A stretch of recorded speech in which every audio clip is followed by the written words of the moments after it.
안녕하십니까, 하이퍼림입니다. 자, 서울대학교와 연세대학교가 2021학년도 대입 전형 변경안을 발표를 했습니다.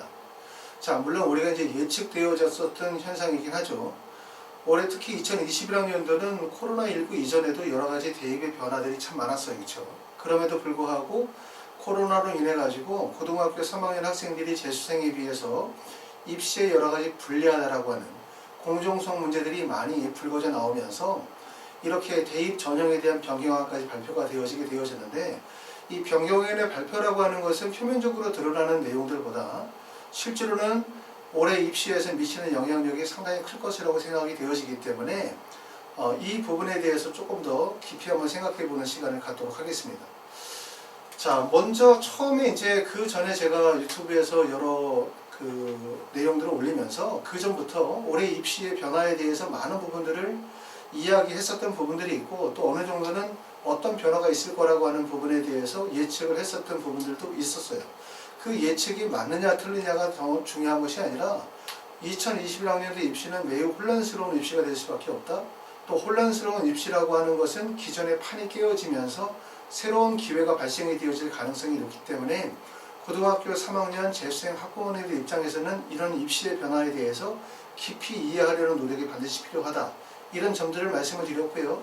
전에 말씀을 드리기를 입시의 판이 흔들린다 라고 해서 지난번에 동영상을 한번 올린 적이 있었는데, 왜 2021학년도 입시의 판이 흔들린다라고 얘기했었냐면, 2021학년도 입시는 전년도와 마찬가지로 첫 번째는 수험생의 숫자가 많이 감소가 되어지죠. 수험생의 수가 줄게 되어지고, 그럼 결국은 경쟁률이 감소가 되어지고, 경쟁률은 감소가 되어지는데 대학의 정원은 거의 변화가 없기 때문에 결과적으로 이런 학생 수의 감소와 경쟁률의 감소가 입시에 미치는 영향력이 상당히 클 것이다 라는 부분을 지적했고, 그리고 두 번째 커다란 영향은 뭐냐면 학생부 종합전형에 대한 공정성 강화 방안이 작년에 겨울에 발표가 되어지면서 고교 서열화의 완화라든가 학생부 종합전형에서의 공정성과 투명성, 또 학생부 기재 방향, 자기소개서 2024학년도의 폐지 등과 같은 일련의 조치들이 취해지게 되어지는데, 이러한 결과는 결과적으로 수시 전형에서, 특히 학생부 종합 전형에서 종전에 우리가 알고 있었던 입시의 구조와 판이 흔들리는 그러한 것들로 영향이 나타날 가능성이 높고, 2020학년에서도 그런 영향들이 있었다라는 점들을 강조했었어요. 그래서 우리가 이제 2021학년도 입시의 가장 큰 영향이 뭘까라는 부분에서 말씀드렸었던 부분들은, 첫 번째는 수험생의 숫자가 감소한다는 것, 두 번째의 특징이라고 하는 건 학생부 종합전형에서의 공정성과 고교 서열화의 완화로 인해서 수시 지형에서의 지형이 흔들릴 가능성이 높다는 점을 지적을 했었는데, 올해 가장 크게 문제가 됐었던 부분들은 좀 전에 말씀드렸던 건 결국은 코로나였어요. 그렇죠? 코로나로 인해서 최근에 계속 기사화되어졌었던 내용들이 2021학년도 고등학교 3학년에게 불리하다 라고 하는 이러한 타이틀 제목하에서 고등학교 3학년 학생의 72%가 재수생보다 대입 정시에 불리하다라고 이야기를 하고 있어요. 설문조사를 했더니. 자, 코로나도 힘든데 재수생의 반수생까지 급증한다. 최근에 이제 대학에 간 학생들 중에서는 원하는 대학과 목표 학과에 붙은 학생들도 있지만, 대학에 등록을 한 이유가 1차적으로 대학에 등록을 하고 난 다음에 반수를 목적으로 두는 학생들도 상당히 많죠. 그렇죠? 그런데 이제 코로나19로 인해서 대학 수업도 정상적으로 진행이 되지 못하고 학생들이 대부분 이제 집에서 온라인 강의를 수업을 듣다 보니까 재수를 생각하고 있지 않았던 대학의 합격생들도 재수생에 합류하게 되어지면서 결국 재수생의 반수생의 숫자가 급격하게 되어 늘어나면서 결국 고등학교 3학년 학생들은 더 불리해지지 않냐라고 하는 이러한 기사들이 나오고 있었던 거예요. 또 그리고 재수생보다 정시가 불리하고 수시 학생부도 걱정, 속타는 고등학교 3학년. 자, 전라북도 교육감께서는 올해 수능서 고3 교육과정을 빼자, 이런 의견도 발표하셨고, 그 다음에 고3 입시의 차질, 고3 대입 불이익을 막을 면밀한 대책을 이라고 하는 이런 기사들의 타이틀을 모아놔서 지난번에 우리가 유튜브에서 촬영을 하면서 이런 기사에 대해서 설명을 드린 적이 있었어요. 그러면서 말씀을 드렸었던 게 뭐냐면, 현재 재수생의 비율이 28%인데, 그런데 실제 수능에서 1등급과 2등급에서 차지하는 재수생의 비율이 거의 70% 정도 되거든요. 그러니까 정시에서는 재수생들이 재학생에 비해서 매우 유리한 상황인 거고, 거기에다 더군다나 정시 비중이 확대가 되어지는 방향으로 정해져 있기 때문에 재수생들에게 입시가 매우 유리한 상황으로 가고 있는 상황이었어요. 그런데 최근에 코로나로 인해서 고등학교 3학년 학생들, 가뜩이나 불리하다고 생각하는 고등학교 3학년 학생들이 코로나19로 인해서 더 불리한 상황에 놓이다 보니까 결국 고등학교 3학년 학생들이 재수생들에 비해서 매우 불리한 상황에 있다. 다시 말하면 이런 불리한 상황들을 어느 정도 해소시킬 수 있는 방안과 대책이 필요하다는 이야기들이 나온 거고, 그렇기 때문에 결국은 고등학교 3학년 학생들이 코로나로 인해서 불리하다는 얘기들이 반복되면 반복될수록 결과적으로 어떻게 돼? 재수생들이 가지고 있었던 유리함들을 잃어버리게 될 가능성이 높기 때문에 재수생들에게 매우 불리한 입시가 될 가능성이 매우 높다라고 얘기했어요. 올해가. 근데 일각에서는 이제 재수학원에서는 고등학교 3학년 학생들이 현재 코로나19로 인해서 정상적으로 학교도 못 가고 공부도 제대로 못하고 모의고사도 제대로 못 보니까 고등학교 3학년에 비해서 재수생들이 올해 대학 들어가기에 정말 좋은 한 해다 라고 이야기를 했지만 실제 그렇지 않다는 거예요. 올해는 고등학교 3학년 학생들에게 매우 유리해질 상황이 매우 높기 때문에 고등학교 3학년 학생들은 종전과 달라진 입시에 관심을 많이 가지셔야 되고, 그리고 재수생들도 마찬가지예요. 수능 시험만 잘 보면 대학 간다라고 하는 생각이 아니라 수시에 대해서 좀 더 적극적인 자세를 임하셔야 될 필요성이 반드시 생겼다. 이렇게 보실 수가 있습니다. 자, 그래서 코로나19와 입시 불공정의 문제가 대두가 되어지면서 지난 시간에 제가 말씀을 드렸었던 내용인데, 그 내용에서 무슨 말씀을 드렸냐면 재수생과 재학생의 입시 불공정 문제들이 계속해서 부각이 되어지면 부각이 되어질 수 있도록 어떤 현상이 생기게 되냐면 정시는 재수생, 수시는 재학생이라는 판으로 나눠질 가능성이 높다라고 말씀을 드렸고, 지금 최근에 발표가 되어진 내용들이 결과적으로 다른 세부적인 내용을 떠나서 전반적인 내용의 핵심은 바로 뭐냐면 고등학교 3학년 학생이 재수생에 비해서 올해 입시에 불리하다라고 하는 것이 어떻게 보면 공인되어진 거예요. 그렇죠? 그럼 불리하다는 부분들이 공인이 되어졌다면 재학생들을 좀 더 유리한 상황으로 이끌어갈 수 있는 입시의 대책이 나오지 않는다 하더라도 흐름이 이어질 가능성이 매우 높다는 거죠. 그렇죠? 그러니까 결과적으로 모집 요강의 변화는 없지만 입시의 전반적인 흐름이 재학생들에게 매우 유리한 상황으로 흘러갈 수밖에 없다라는 부분을 우리가 예측하는 거고, 세 번째는 물수능, 쉬운 수능으로 해서 학습의 부담을 줄이자. 지금은 이제 수능에 대한 이야기는 아직 나오고 있지 않아요. 최근에 나왔었던 얘기는 결국은 서울대학교에서 수능 최저학력 기준을 완화한다. 그 다음에 정시에서 출결과 공사를 미반영한다. 그 다음에 연세대학교에서 나왔었던 게 학생부 종합전형에서 비교과에 해당이 되어지는 수상이라든가 동아리 활동에 대해서 미반영을 한다 라는 이야기는 나왔죠. 좀 지나고 나면 이제 나올 수 있는 얘기는 바로 뭐냐면 고등학교 3학년 학생들의 수능에 대한 부담을 줄이기 위해서 수능을 비교적 범위를 축소하거나, 첫 번째 수능 범위를 축소하거나 수능의 난이도를 낮추는 방식으로 갈 가능성이 매우 높다, 이렇게 볼 수 있는데, 이렇게 되어지면 사실은 매우 불리한 거예요.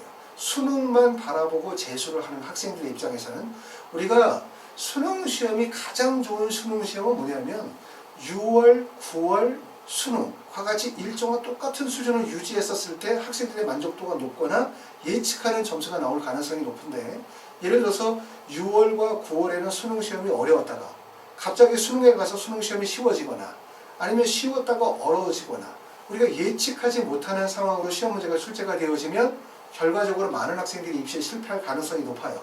그러니까 수능이 쉽든 어렵든 결국 입시가 예측에서 벗어나게 되어지면 불만족하거나 입시에 실패할 가능성이 매우 높다는 거죠. 더군다나 수능이 어려워지는 것보다 수능이 쉬워졌을 때는 결과적으로 1등급과 2등급의 결국은 점수가 한 문제로 1등급과 2등급이 바뀌는 상황. 왜 등급이 왜 중요하냐 하면 결국 등급이라고 하는 건 수시에서 수능 체제를 충족하느냐 못하느냐를 결정하기도 하지만 정시에서 결국은 1등급과 2등급을 넘나든다는 것은 결국은 대학이 완전히 다 바뀌어버리는 거기 때문에 결국은 한 문제의 실수로 모든 상황이 바뀌는 상황이 되어버리는 거예요. 그렇기 때문에 재수생들처럼 1월, 2월 달부터 시작해서 아침부터 밤까지 공부하는 이런 학생들 입장에서 볼 때 수능에서의 변별력이 상실한다라고 하는 것은 결국은 입시가 매우 불안해질 수밖에 없다는 것을 의미하고 있어요. 네 번째는 수능 최저 학력 기준의 미충족 가능성이 매우 높아진다. 결국은 수능이 쉬워지게 되어지면 결국은 수능 미충족 가능성이 높아지게 되고요. 미충족 가능성이 높아지게 되면 수시의 2월 인원이 증가할 가능성이 높아요. 그리고 2022학년도에 재수생의 숫자가 늘어날 가능성이 높다. 왜냐하면 올해 입시가 불안정한 상태에서 입시를 치르다 보니까 이 불안정한 입시에서 기회를 얻는 사람들도 있겠지만 나름대로 실패한 이유를 본인의 실력의 탓이 아니라 이런 불안정했었던 입시 구조와 그 다음에 불충분했던 시간들을 이유로 삼는 거죠. 그렇기 때문에 내년에 재수생들이 늘어날 가능성이 높고 첫 번째 이유가, 두 번째는 내년에는 말씀드렸었던 것처럼 2022학년서부터 약학대학이 32개 대학 1578명을 선발한다는 것도 하나의 요소고, 그리고 또 하나는 정시 비중이 내년에 많이 늘어나거든요. 그렇기 때문에 내년에 재수생들이 많이 늘어날 가능성이 높아요. 그렇죠? 그런 문제들이 발생이 될 수밖에 없다는 점을 이야기했고, 그리고 이제 어제 그저께 해서 발표가 됐었던 내용들이 대입 전형 변경안이라고 해서 서울대학교와 그 연세대학교의 변경안에 대해서 발표를 했습니다. 현재 대학 입시에서 가장 크다는 영향을 받고 있는 것은 결국은 재외국민 전형이에요. 재외국민 전형에 대해서 잘 모르시는 분들도 계시지만 재외국민 전형은 원래 7월 초 정도에 원서 접수를 하고 그리고 합격자 발표가 이어지는 건데 지금은 약 보름 정도 미뤄져서 7월 20일 정도로 원서 접수 일자가 변경이 되어졌는데 7월 20일까지의 기간이 되게 짧잖아요. 그렇죠? 그러다 보니까 해외에서 국내로 들어오시는 분들도 어려움을 겪고 또 들어온다 하더라도 2주간의 자가격리를 치러야 되고 또 해외에서 예를 들어서 뭐 졸업증명서라든가 성적증명서를 발급하는 과정들도 매우 어렵기 때문에 당장 2달 정도 앞으로 닥친 입시를 준비하시는 재외국민 전형이 가장 커다란 영향을 받고 있어요. 우리는 지금 수시 전형도 대부분 지금부터 시간이 좀 많이 남았기 때문에 아직은 영향권에 있다라고 볼 수는 없긴 하겠지만 가장 커다랗게 영향을 받고 있는 건 재외국민 전형이다. 이렇게 말씀을 드리는데 서울대학교와 연세대학교에서 발표한 내용의 핵심이 뭔지를 보면 서울대학교는 지역균형 선발 전형에서 수능 최저 학력 기준을 완화한다라고 발표해서 기존에는 국어, 수학, 영어, 탐구 중 3개 영역 이상 2등급이었어요. 그렇죠? 이것도 전년도보다 수능 최저가 완화됐죠. 전년도에서는 우리가 탐구 과목 2과목 평균이 2등급이었었지만 이번엔 합 2등급으로 바꿔서 수능 최저를 약간 완화했었는데 이번에 이제 대입 전형 변경안이라고 해서 발표된 내용을 보면 3개 영역 이상 3등급이죠. 그렇기 때문에 등급이 대폭 완화된 거죠. 지금은 3개 영역 이상 2등급에서 3개 영역 이상 3등급이 되어지면 폭 자체가 상당히 넓어진 거기 때문에 사실상 수능 최저 학력 기준을 없앴다라고 얘기할 수 있을 정도로 수능 최저 학력 기준이 대폭 낮아진 거예요. 두 번째는 정시에서 출결과 봉사를 미반영한다 라고 했고요. 연세대학교에서 발표한 내용은 학생부 종합전형에서 3학년 비교과 활동을 미반영한다. 그래서 수상경력이나 창의적 체험활동이나 봉사활동에 대해서 미반영을 한다라고 얘기했고, 이어 마찬가지로 재수생들도 고등학교 3학년 학생들과의 공평성을 위해서 재수생들도 3학년에 대한 비교과에 대해서 미반영을 한다. 그리고 또 하나는 불가피한 결손에 대해서는 미반영을 한다 했었던 부분들이 발표한 내용이에요. 사실은 근데 이 내용이 거의 전부죠. 여기서 이제 우리가 바뀌어서 대입 전형 변경안이 바뀌어가서 모집 인원의 변화를 둔다든가 또는 뭐 예를 들어서 재수생과 재학생에서 지원 자격을 따로 별도로 둔다라든가 이렇게 되어지면 이제 입시의 모든 것들이 흐트러지면서 상대적으로 재학생들이 재수생에 비해서 불리하다. 반대로 재수생들이 불리하다라고 하는 이런 문제들이 생길 수 있기 때문에 지금 취한 조치가 대부분 일반적인 조치거나 생각되어질 수 있는 조치라고 보여지고 여기에다 하나 더 조치가 치워지게 되면 결국은 수능의 출제 범위가 축소되어지면서 그래서 수능의 변별력이 좀 더 약화되어지는 것, 그 문제까지 나올 가능성이 높다고 볼 수 있어요. 그런데 여기서 지금 보시게 되어지면 첫 번째는 수능 최저 학력 기준의 완화라는 것은 수능 최저 학력 기준이 없는 전형에서는 크게 영향을 받지 않겠죠. 예를 들어서 서울대학교 일반 전형 같은 데는 수능 최저가 없기 때문에 영향이 없지만 서울대학교 지역균형 전형 그리고 특히 의대나 치대나 한의대를 가려고 하시는 분들은 대부분의 전형에서 수능 최저학력 기준을 요구하고 있기 때문에 수능 최저학력 기준을 완화시킨다라고 하는 게 입시에서 미치는 영향력이 상당히 클 가능성이 높다. 이렇게 보실 수 있고, 두 번째는 3학년에 있어서의 수상 영역이나 창의적 체험이나 봉사활동에 대해서 미반영을 한다라고 하는 거. 그럼 미반영을 한다고 얘기하면, 반대로 얘기하면 고등학교 1학년과 2학년의 내용만 반영한다는 뜻이죠. 그러면 반대로 생각해보면 나는 고등학교 1학년과 2학년 때 수상 경력이나 봉사활동이나 동아리 활동 같은 것들이 미흡해서 3학년 때 열심히 해가지고 보완하려고 했었던 사람들 입장에서 볼 때는 1학년과 2학년의 내용만 반영한다라고 하는 부분들이 불합리하다고 생각할 가능성이 상당히 높아요. 그래서 제가 생각할 때는 이게 실제로 3학년 과정의 비교과를 반영하지 않는다는 의미는 아니에요. 이런 의미는 아니고 어차피 학교생활기록부를 받으면 3학년 1학기에 비교과의 부분을 제외하고 받을 수는 없기 때문에 학생부 전체를 받되 대학에서 3학년 1학기에 대한 부분들을 어떻게 한다? 미반영한다는 의미고, 이 미반영한다는 의미는 단지 무슨 의미냐면 고등학교 3학년 지금 1학기에 현재 내신 공부하기도 힘든데 비교과의 동아리의 수상 경력까지 하기에 학업적으로 부담을 많이 겪고 있는 고등학교 3학년, 더군다나 이걸 다 반영하면서 불만이 많이 쌓이고 있는 고등학교 3학년의 학부모들을 달래기 위한 일종의 조치라고 볼 수밖에 없어요. 그렇기 때문에 실제 3학년 1학기에 비교과가 다 반영이 되지 않는다라는 게 아니라 일종의 고등학교 3학년이 처해져 있는 약간 불공정성에 대한 부분들을 해소시키기 위한 하나의 정책적인 제안일 뿐인 거예요. 그렇기 때문에 고등학교 1학년, 2학년 때 원하는 것만큼의 동아리 활동이나 수상이나 아니면 봉사 활동과 같은 이런 학생부의 현재 시점에서 기재 가능한 부분에서 부족했었던 부분들은 충실하게 학생부를 기재하도록 노력하셔야 돼요. 봉사 활동 같은 경우는 현재 할 수 있는 시간적인 여유도 없고 할 장소도 없어요. 못하겠죠. 동아리 활동 같은 경우들은 진행하실 수 있습니다. 교내에서 하는 거니까. 수상 경력은 대부분의 학교에서 사실 고3 때는 지금 하기가 어려워요. 왜냐하면 내신 공부에 모의고사의 일정이 빠듯하기 때문에 안 되죠. 그럼 여러분들이 그 다음에 할 수 있는 부분들은 세부적인 특기사항, 그쵸? 세부 능력 및 특기사항이나 독서 활동 같은 내용들을 충실하게 기재해야지 이 말을 고등학교 3학년 비교과 반영 안 된다라고 하니까 내신에만 신경 쓰면 되고 독서 활동도 대충 알아서 하고 세부 능력 및 특기사항도 대충 쓰고 진로 희망도 대충 쓰고 라고 생각하시면 절대로 안 된다는 거예요. 단지 여기서 미반영한다라는 의미는 제가 생각하기로는 고등학교 3학년 학생들이 가지고 있는 현재 불안정한 상황이나 불합리하다라고 하는 상황에 대한 나름대로 정책적 대안일 뿐이에요. 대안일 뿐이지 반대로 얘기하면 고등학교 1학년, 2학년 때 활동을 충실하게 해놨었던 학생 입장에서 볼 때는 요리하지만 고등학교 1학년이나 2학년 때 활동이 충실하지 못했던 학생들 입장에서 볼 때는 고등학교 3학년 가가지고 나름대로 열심히 하려고 했는데 3학년 내용을 반영하지 않는다고 한다면 어떻게 보면 또 다른 불평등이 발생이 될 가능성이 높아요. 더군다나 학교생활기록부는 고등학교 3학년 1학기에 나머지 부분을 제외하고 학생부를 받을 수가 없다는 점, 그리고 대부분의 전형의 학생부를 받는 전형들은 정성평가 전형인 거예요. 학생부 종합전형도 학생부의 모든 요소들을 종합적으로 고려하는 평가 방식이고 학생부 교과 전형이라 하더라도 내신 성적뿐만 아니라 비교과 내용을 다 검토하는 전형이기 때문에 내가 고등학교 3학년 때 학생부에 기재할 수 있는 내용에 대해서 충실하게 기재하셔야 된다.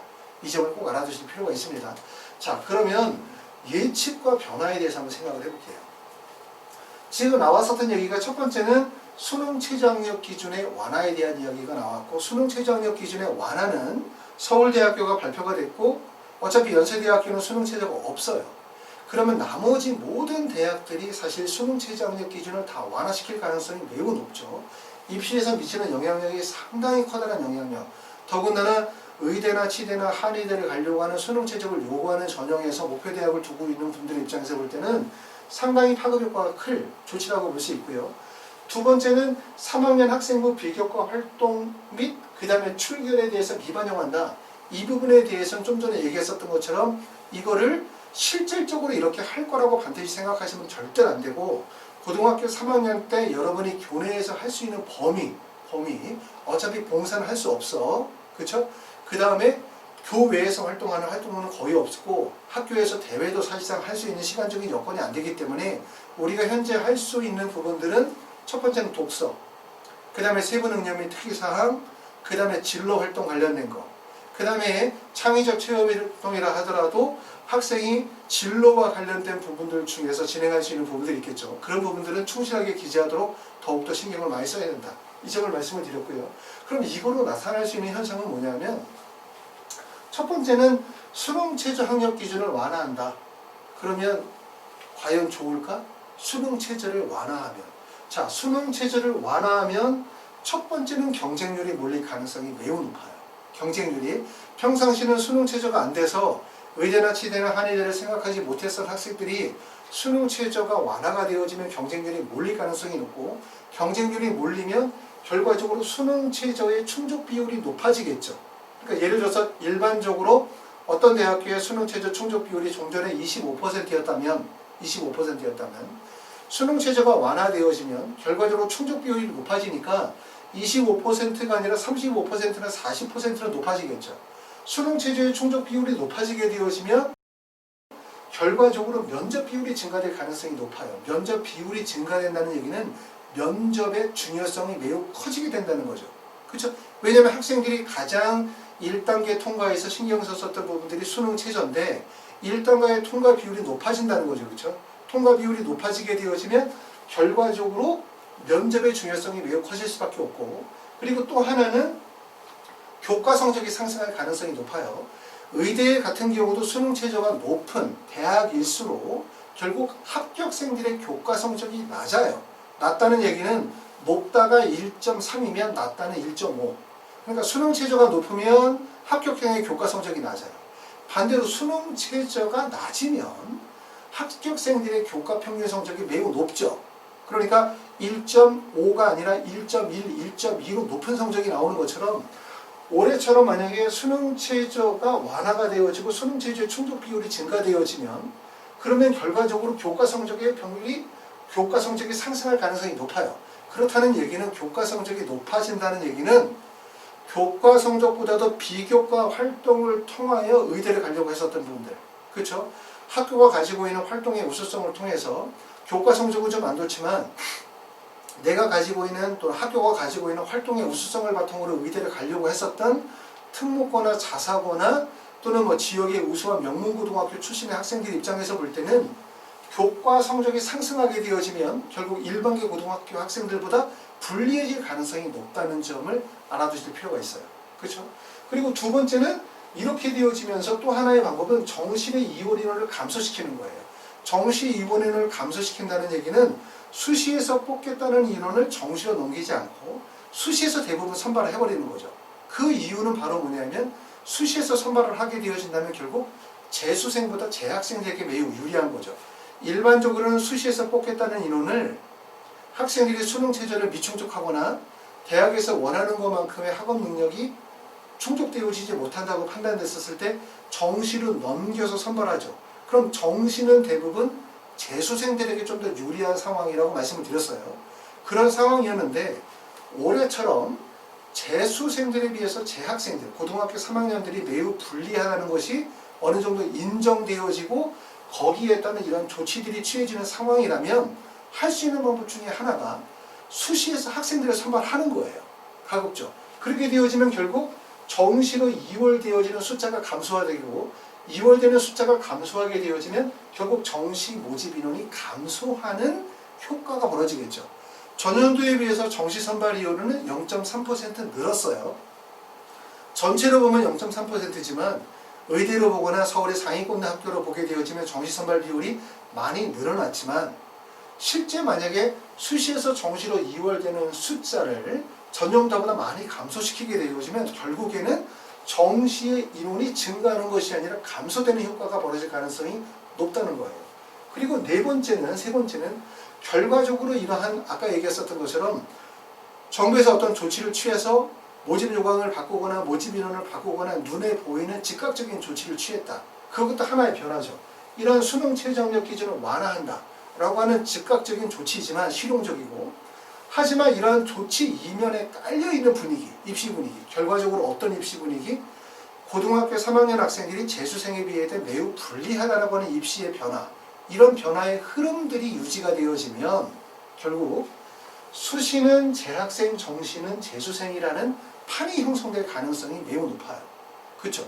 그렇기 때문에 이러한 달라지는 입시의 구조는 고등학교 3학년 학생이든 재수생이든 간에 누구에게 유리하다, 누구에게 불리하다의 문제가 아니라 이 변화되는 입시에 대해서 우리가 관심을 가지고 어떤 변화가 이루어지는지에 대해서 예측하고 대응할 수 있는 능력을 키워야 된다는 거죠. 그러니까 결국은 올해 입시는 어떻게 보면은 성적과 점수가 아니라 결국 입시의 흐름을 예측하는 것이 가장 중요한 판도가 될 가능성이 높다는 거고, 재수생들도 그렇기 때문에 우리가 종전에는 재수생들은 현재 올해 2021학년도가 재수하기에 매우 유리한 상황이고 재수생들에게 매우 유리한 입시 구조라고 생각을 했어요.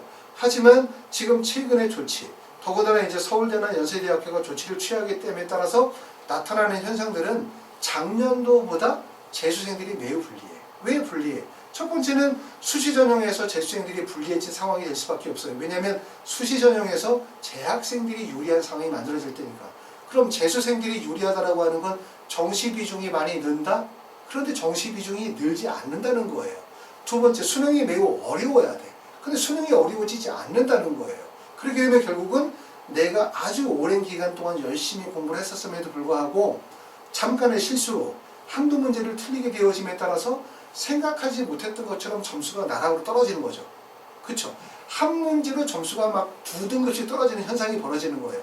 예전에 같은 경우에 수능이 쉬웠었을 때는 실제 수학의 1등급의 점수가 예를 들어서 상위권의 점수가 매우 어려운 경우와 쉬운 경우로 나눠지게 되어지면 점수폭이 크게 벌어지는 거예요.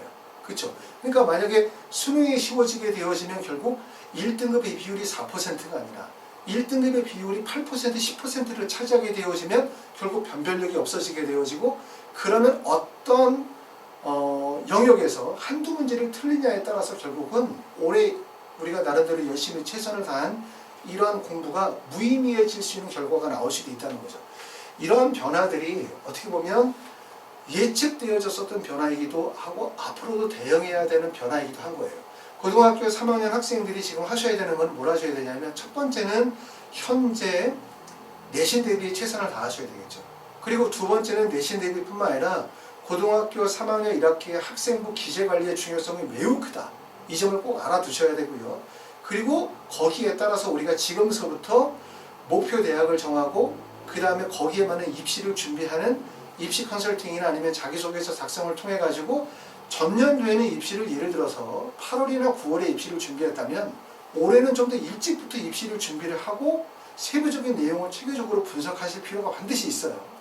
재수생의 입장에서 지금 우리가 가장 열심히 하셔야 되는 부분은 당연히 수능 공부에 최선을 다하셔야 되고, 우리가 몇 점을 맞느냐보다 실수를 하지 않는 데 초점을 두셔야 될 것 같고, 그리고 재수생들은 수능 시험만 잘 보면 대학 간다 라는 생각을 지금까지 가졌다면 그러시면 안 되고, 올해는 재수생들이 수시에 좀 더 적극적으로 나서야 돼요. 적극적으로. 왜냐하면 첫 번째는 수능 최저가 완화가 되어지기 때문에 어떻게 보면 재수생들 중에서 수능 최저 때문에 의대에 도전을 못하셨던 학생들 입장에서 볼 때는 하나에 도전할 수 있는 기회가 생기시는 거고, 그리고 수능의 불확실성으로 인해서 수능만 바라보고 준비를 하실 수가 없다는 거죠. 그러니까 올해는 재수생들이 수시 전형에 대해서 조금 더 적극적으로 임하고, 수시 전형 중에서 재수생들에게 좀 더 유리한 대학, 유리한 전형은 무엇인지, 또 내가 고등학교 3학년 때는 나름대로 수시에서 이 정도 대학을 갔는데, 또는 만약에 수시에서 실패를 했다면 요번에는 어떻게 해서 성공할 것인지에 대한 체계적인 계획을 세우시는 게 중요하다, 이런 말씀을 드리고, 최근에 발표되어지는 상황은 입시에서는 정말 유례가 없는 정말 대단한 변화라고 할 수 있어요. 그런 대단한 변화를 마치 별 문제 아닌 것처럼, 사소한 문제인 것처럼 취급하시면 절대로 안 되고, 올해 입시는 내 성적과 내 점수보다 입시의 변화로 인해서 결국 합불이 결정이 될 수 있는 아주 중대한 시기에 지금 우리가 놓여져 있다는 점을 꼭 알아두시고 좀 더 입시에 많은 관심을 가져주시기를 바랍니다. 자, 감사합니다.